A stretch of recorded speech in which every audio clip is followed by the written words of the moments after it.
घटस्फोट. कोर्टामध्ये कागदावर शेवटची सही होताच वकील हसून म्हणाले, घ्या मॅडम, आता तुमचा घटस्फोट झाला.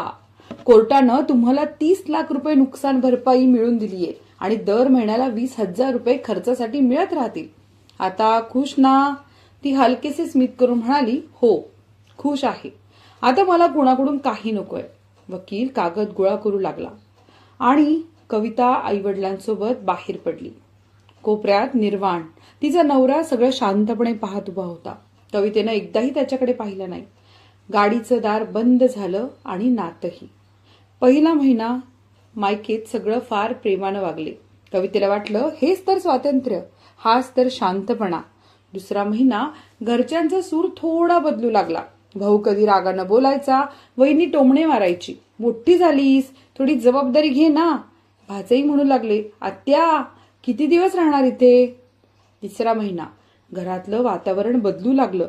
जिथं आधी प्रेम होतं तिथं आता भार वाटू लागला. कविता शांत व्हायची पण मनात दुःख वाढत राहायचं. चौथा महिना तिच्या प्रत्येक गोष्टीवर नजरा ठेवायला लागली. बाहेर पडली की शेजाऱ्यांची खुसफुस, तिचा घटस्फोट झालाय, आता माहेरीच राहणार. कवितेच्या आत काहीतरी तुटत होतं. तिला पहिल्यांदा जाणवलं. सासरी नातं कठीण होतं पण ते तिचं स्वतःचं घर होतं.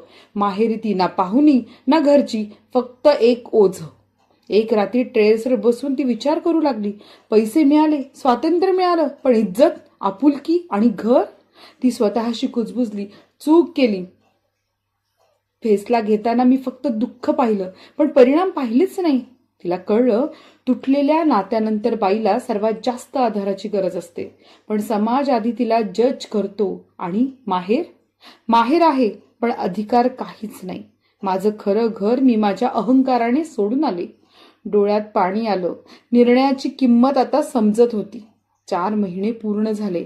कवितेला रोज एकच प्रश्न सतावू लागला, मी काय गमावलं? फक्त राग आणि टोमण्यांमध्ये वाहून इतका मोठा निर्णय घेतला. ती आकाशाकडे बघत बसायची. निर्वाणच्या आठवणी मागून धावत जायच्या. त्याच्या सवयी, छोटी भांडणं आणि सर्वात जास्त त्याचं साथ देणं. एका रात्री मन पूर्ण तुटलं. तिनं फोन उचलला, नंबर लावला, कॉल लागला. हॅलो, निर्वाण? कविता थरथरत्या आवाजात, निर्वाण, आपण आपल्या नात्याला पुन्हा एक संधी देऊ शकतो का? मला तुझी फार आठवण येते. मला तुझ्यासोबत राहायचंय.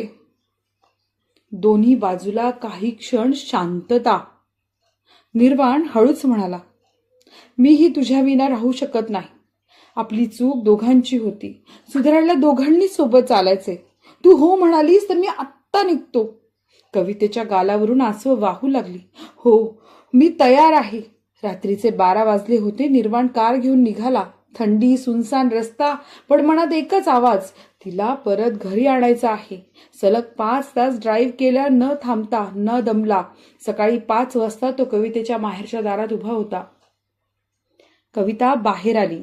घाबरलेली, लाजलेली पण दिलासा मिळालेला चेहरा.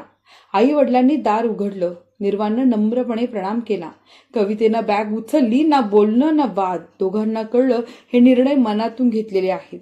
कार सुरू झाली आणि कविता परत तिच्या घराकडे, खऱ्या घराकडे निघाली. मित्रांनो, नाती मोडत नाहीत, फक्त कधी कधी त्यावरील धूळ हळुवारपणे साफ करायची असते. योग्य वेळी घेतलेलं छोटंसं पाऊल संपूर्ण आयुष्य वाचवू शकतं. धन्यवाद.